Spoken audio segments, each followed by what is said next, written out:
Fala pessoal, mais um Cíntia Tomazinho no ar, que maravilha, né? A gente continua então no assunto de saúde mental. Sábado passado estava incrível, né? Uma participação linda da Débora, e hoje estou com a Dayana Galas, uma psicóloga que tanto vai nos auxiliar então na questão da saúde mental. Já vamos dar um oi para ela. Tudo bom, Dayana? Tudo bom? Muito prazer. Tudo jóia. E é necessário esse assunto, né, da saúde mental. Na verdade, não só em setembro, né? Setembro a gente, então, entra com campanhas mais ativas, mas é um problema nos dias atuais de se trazer ele à tona todos os meses, né? Então, como aqui a gente tem esse canal, a gente, então, aproveita para ter essa abertura, né, dessa conversação para tentar, né, ajudar aí muitas pessoas. Então, vamos lá. Eu separei uma pergunta que, na verdade, ela é minha, mas acredito que seja aí da maioria das pessoas. Existe o preconceito, Dayana, com a saúde mental? Ou seja, outra doença é tratada com solidariedade. Mas aí a pessoa está, né, com um problema mental, é falta do que fazer, é frescura, como é que tu encara isso? Infelizmente, a gente ainda passa por uma desvalorização, né, nas questões que envolvem a saúde mental, né.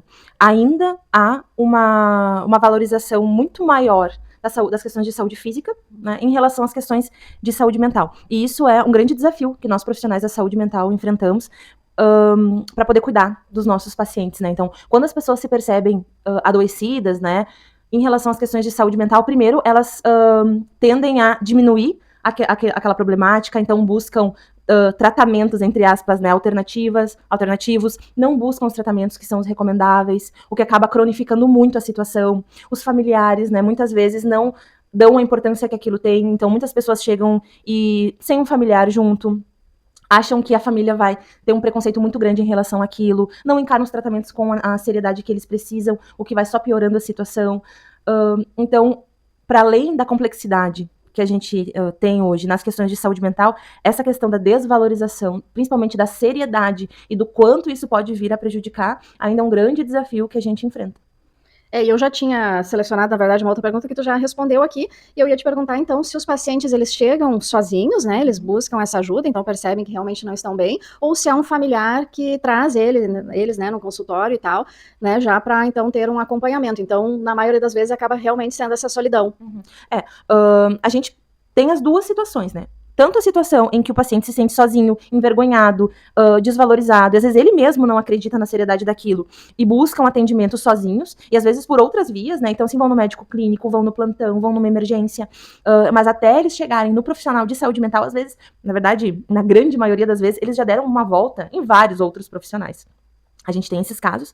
E a gente tem casos de pacientes que estão tão adoecidos que já perderam o seu juízo crítico, né? E não se percebem adoecidos. E aí, nesses casos, muitas vezes os prejuízos já estão tão elevados que aí sim a família que busca, né? Mas geralmente a família busca esse cuidado quando o caso já está muito, muito, muito crítico, né? Só que os casos chegam nesse nível crítico, geralmente porque as pessoas demoram muito para acessar os serviços de saúde mental.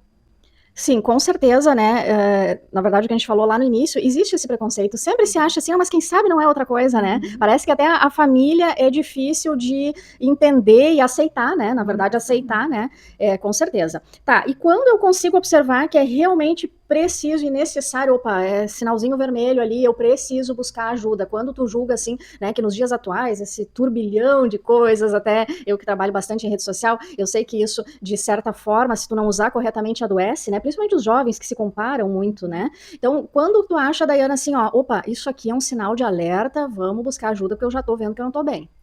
A gente geralmente avalia o nível de frequência e de intensidade que um sentimento, que uma sensação negativa frequenta a nossa vida, digamos assim, né? Então, assim, eventualmente a gente pode ter uma insônia. Agora, se essa insônia começa a se tornar frequente, se essa insônia começa a ter uma intensidade muito grande, né? Então, assim, eu passo várias noites sem dormir na minha semana, eu passo várias horas sem dormir, é um ponto, né? Se ficar triste é normal. Agora, se essa minha tristeza, ela tem uma intensidade muito forte e ela é frequente, aquilo não passa, aquilo não diminui, né? Aquilo dura uma semana inteira, 2 semanas, né? Então a gente tá vendo uma frequência muito intensa, né? Então a gente geralmente vê questões de intensidade e de frequência. Coisas que prejudicam a nossa rotina, né? A gente percebe que a gente começa a ter dificuldade de fazer coisas que pra gente antes era muito básico, né? Mudanças no nosso jeito de se sentir, né? Rompimentos muito intensos. Então, Pra mim, antes era super tranquilo sair pra trabalhar. Agora começa a se tornar algo difícil, né? Às vezes a gente não consegue mais nem se gerenciar, né? Tá difícil cuidar do meu filho, tá difícil a gente trabalhar, tá difícil eu conseguir dormir, tá difícil às vezes até a gente se cuidar, né? Então, antes eu era super vaidosa, me cuidava, agora eu não consigo mais. Então, agora qualquer coisa eu já tô irritada, eu passo a gritar com as pessoas da minha família, eu passo a ter ideias, né, de que tudo é muito difícil, de que tudo é muito ruim, que eu nem tinha que estar aqui mesmo, né, que eu nem precisava fazer essas coisas, pra que eu vou... Pra que eu vou fazer essa atividade ou aquela? Ninguém dá valor mesmo. Quando a gente começa a se contaminar com essas coisas negativas, de um modo frequente, de um modo contínuo, quando, eu gostava de jogar futebol, eu gostava de passear com as amigas, e todas essas coisas já não fazem mais sentido. Então, mudanças, frequência, intensidade de sintomas mais negativos, a gente precisa já ir atrás de uma ajuda. Isso é muito importante, né, porque como tu falou, às vezes um problema que começa pequeno, sem ajuda ele fica gigantesco, né, e às vezes até difícil de reverter, né, como é o caso, infelizmente, né, que é o que a gente trata aqui no Setembro Amarelo, que é quando tá no nível extremo, então é o suicídio, a pessoa realmente não tem mais vontade de viver, né. Então a importância de buscar lá no iniciozinho, como tu falaste, né, então, opa, tô me sentindo diferente, já não gosto mais de fazer coisas que eu gostava tanto, né, tô me sentindo cansada, assim, nada tem graça, né, e aí começa a se abater. Então fica o alerta, né, pessoal, qualquer sintoma diferente aí, porque a gente se conhece, né, desde o físico também, ou a pessoa começa a comer também, né, muito e começa a engordar, enfim, né, de uma maneira que não era assim, ou aquela falta de apetite também, né, a depressão, às vezes a pessoa... Essa é a mudança, né? Não é tu comer mais, é tu comer de mais ou de menos em relação ao que tu fazia antes, né? É tu não conseguir mais dormir, antes o teu sono era bom, é tu começar a ter dor em um monte de parte do corpo que tu nunca tinha, né? Então, assim, nenhuma pneumonia começa como pneumonia, a gente começa ali com resfriado. Sim. Né? E os transtornos mentais, as questões de saúde mental, elas são iguais. Ninguém começa querendo morrer, né? A gente começa, assim, as coisas começam a perder o sentido. A nossa rotina começa a ficar preto e branco, a gente começa a ficar desmotivado, a gente já não vê mais sentido no trabalho, nos estudos, e no casamento, nos filhos, né? Nem aquelas alegrias que os filhos traziam, eles trazem mais. Então, as coisas começam pequenas e elas vão cronificando. Né? Só que a gente começa a achar assim, eu tô triste só hoje, eu tô triste assim porque tal coisa deu errado, né? E a gente não olha para aquilo e vai postergando, a gente às vezes escuta os outros, não, vamos lá, levanta, né? Segue em frente, né? Tem que ser forte. E não se dão conta de que, na verdade, a gente tá ali numa situação de uma doença, né? O que as pessoas não entendem muitas vezes é que o nosso cérebro, ele é um órgão como outro qualquer. E que muitas vezes o nosso cérebro não está funcionando como deveria. Tal qual como às vezes o coração não está funcionando como deveria, aquilo ali entra em colapso e a gente pode morrer. O nosso cérebro é a mesma coisa, se ele não está funcionando como deveria, a gente entra em colapso e a gente pode acabar vindo a falecer por causa disso. Né? A depressão, ansiedade, transtornos de humor, dificuldade na nossa conduta, né, de conter os nossos impulsos, por exemplo, a gente acaba entrando em risco, se colocando em risco. Né? Tendo atitudes que se colocam em risco, na verdade é porque o nosso cérebro não está funcionando como deveria. E as pessoas, né, não veem que isso é uma doença. Sim, muito importante, né, Dayana? E aí uma, assim, dúvida minha, e acredito também que seja de mais pessoas, às vezes a gente quer realmente ajudar, né? A gente até percebe que alguém próximo, né, tá diferente. Uma pessoa que não seja da área da psicologia, claro, vai chegar aqui no teu consultório, tu estudou para isso, tu já vai ter todas as técnicas para conduzir corretamente, né? Mas digamos, eu percebo que uma amiga ali do meu lado, tá, né, com sinais ali de uma depressão já bem profunda, né? O que eu devo falar e como eu devo agir e o que eu não devo fazer, né? No intuito, às vezes, de querer ajudar, mas eu posso estar prejudicando, né? Porque frases assim, eu já ouvi falar, né? O pessoal fala, não me vem falar em, isso é falta de Deus, isso é, né? Enfim, coisas assim, às vezes que a gente pode falar até querendo ajudar, mas não é isso naquele momento, né? Que a pessoa tá precisando escutar. Então, o que tu diria, assim, para quem não é da área da psicologia, mas tá percebendo um conhecido, um amigo e gostaria, né, de ajudar, claro, e depois encaminhar para um profissional? O que a gente pode fazer enquanto familiar e amigo é incentivar que a pessoa busque uma ajuda profissional. Né? É tentar colocar para ela que ela não tá bem, né? E de que às vezes a gente não tá bem mesmo, mas que a gente pode procurar ajuda profissional. A gente não pode se iludir e achar que algo que a gente vá falar vai poder ajudar a pessoa ou não, né? A nossa ajuda se limita a, tu precisa procurar uma ajuda profissional. Porque do mesmo jeito que se um amigo ou um familiar nosso tiver com uma doença física, não vai ser uma fala nossa que vai resolver. Se um familiar, um amigo nosso tiver alguma questão de saúde mental, não é uma fala nossa que vai resolver. Né? A pessoa precisa de uma ajuda profissional. Então, a gente achar que, eu vou falar, não, seja forte, né? Se agarra em Deus, vai passear, tira umas férias, né? Do mesmo jeito que essas coisas não funcionam para nenhum tipo de outra doença, também não vai funcionar para uma doença, né? Uma questão de saúde mental. Então, nós, enquanto familiares e amigos, a gente pode incentivar a pessoa a procurar tratamento. A gente pode se oferecer para ir junto. Não, eu vou junto contigo, então, né? Vamos marcar uma consulta, vamos lá, né? Tanto com psicólogo como com psiquiatra. Mas se a pessoa tiver muita resistência, né? Porque às vezes acontece, a pessoa não quer, não, eu acho que eu não preciso. Vamos no médico clínico, então. Vamos numa enfermeira. Vamos em qualquer outro profissional de saúde que vá poder, daqui a pouco, né, ter técnicas para direcionar essa pessoa. Porque às vezes a pessoa também tá com o juízo prejudicado e não consegue enxergar que ela precisa, né? Ou talvez tá em tanto sofrimento que ela não quer olhar para aquilo, que ela não quer encarar, ela quer fazer outras coisas. Então a gente pode se oferecer para ir junto, a gente pode, mas o que a gente precisa entender é que não é uma fala nossa que vai ajudar, mas a gente precisa direcionar para um profissional de saúde.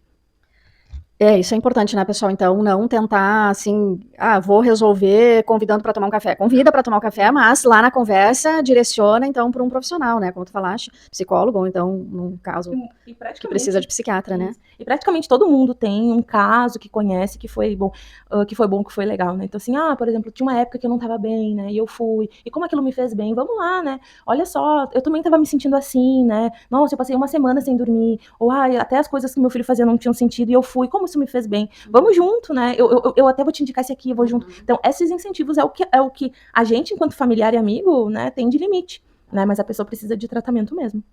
Tá, bem legal, então, né, pessoal? Vamos ajudar indicando, né, um tratamento correto. Que legal. Tá, e tu considera, Daiana, que qualquer nível de depressão não tratada, ela realmente pode levar a pensamento suicida?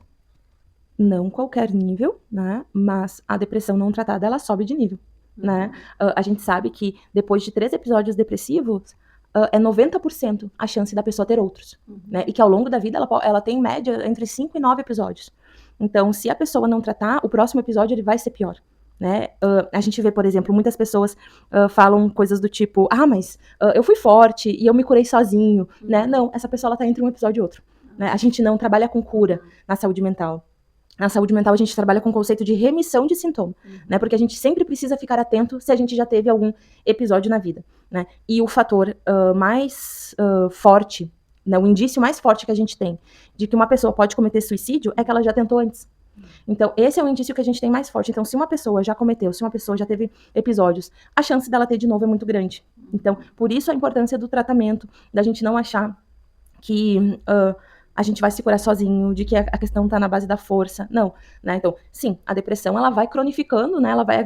Eu brinco, assim, com os meus pacientes, né? De que a depressão, ela funciona como uma gripe. Ela começa no resfriado, a gripe vem mais forte, depois vai para uma pneumonia, até que a gente tem que ser hospitalizado, né? Porque já se cronificou. A depressão, ela funciona de um jeito muito parecido. Então, tu tem um episódio leve, tu tem um episódio moderado, né? Até que tu tem um episódio grave, até que tu desenvolve o transtorno depressivo. E aí, né? Já é uma doença crônica que precisa de acompanhamento pro resto da vida. Que legal esse papo, né, pessoal? Um assunto que a gente precisa falar, não dá para esconder, né? Eu acho bem legal que, pelo menos, então, um mês aí é dedicado a se falar, porque me parece que nos outros meses esse assunto ele fica um pouco escondido, né? Ele fica escondido e ele atinge tantas pessoas, meu Deus do céu, quando a gente começa a ver casos, né? Claro, em setembro eles ficam mais visíveis, porque a mídia daí alguma coisa publica, porque casos de suicídio eles são realmente mais abafados, né? É complicado isso. Mas então a gente vê, esses dias mesmo, acompanhei um rapaz no Rio de Janeiro, 23 anos, subiu numa torre de telefonia, né, e tirou a própria vida, mandou um vídeo ainda para os pais. Então, assim, é grave, assim, não tem como a gente não se tocar, assim, tu não conhece a pessoa, mas tu te coloca no lugar daquela família, né, assim, e aí dá um desespero, porque a gente fica pensando assim, meu Deus, será que eu sou tão horrível que eu não percebi essa pessoa dentro da minha casa, na minha família, né, e ela já estava num ponto assim. Então, pessoal, nós teríamos papo aqui para horas, né, mas eu já estou no final de expediente aqui, a Daiana, né, então me recebeu, muito obrigada, foi maravilhoso esse papo contigo. Vou pedir para tu deixar a tua colocação final, aí se quiser deixar uma mensagem, né, para o pessoal aí para se cuidar, e muito obrigada por ter nos recebido. A gente adorou te receber aqui no programa. Né? Então eu queria falar, né, para as pessoas que, assim como muitos tipos de doenças físicas, elas não estão aparentes, né, no nosso rosto, os transtornos mentais também não. Então muitas vezes a pessoa está num sofrimento muito intenso e a gente não percebe. Então, para os familiares, para os amigos, né? Não tem como a gente perceber essas coisas, né? A olho nu, né? Apenas uma visão. Mas uma coisa que é importante, né? Que a gente fale é que uma pessoa morre a cada 40 minutos, né? Então, e para uma pessoa morrer, muitas tentativas são feitas. Para uma pessoa entre 18 e 24 anos, né? Que é ali no início da vida, né? No auge do seu crescimento. Para uma pessoa falecer, a gente tem muito mais possibilidade de falecer de suicídio do que qualquer outro tipo de doença. né? Porque o suicídio é a terceira causa de morte, né? Então, é importante que a gente cuide da nossa saúde mental, que a gente faça um plano de saúde mental, né? Saúde mental não é ir no psiquiatra e no psicólogo. Saúde mental, ela é um plano, né? Ela envolve várias áreas para que a gente atinja o bem-estar. Mas se a gente chega num ponto de estar adoecido, de estar tendo pensamentos negativos, né? Tudo isso que a gente estava conversando até agora é momento de tratamento. E tratamento precisa ser com um profissional de saúde, com um profissional de saúde mental. É importante, então, que as pessoas, né, busquem ajudas. Tá na dúvida? Procura alguém para conversar, né? Não custa. Com certeza a gente vai, através disso, né, a gente vai acabar evitando muitos e muitos e muitos óbitos e muitos problemas de sofrimento que as pessoas estão enfrentando muitas vezes sozinhas.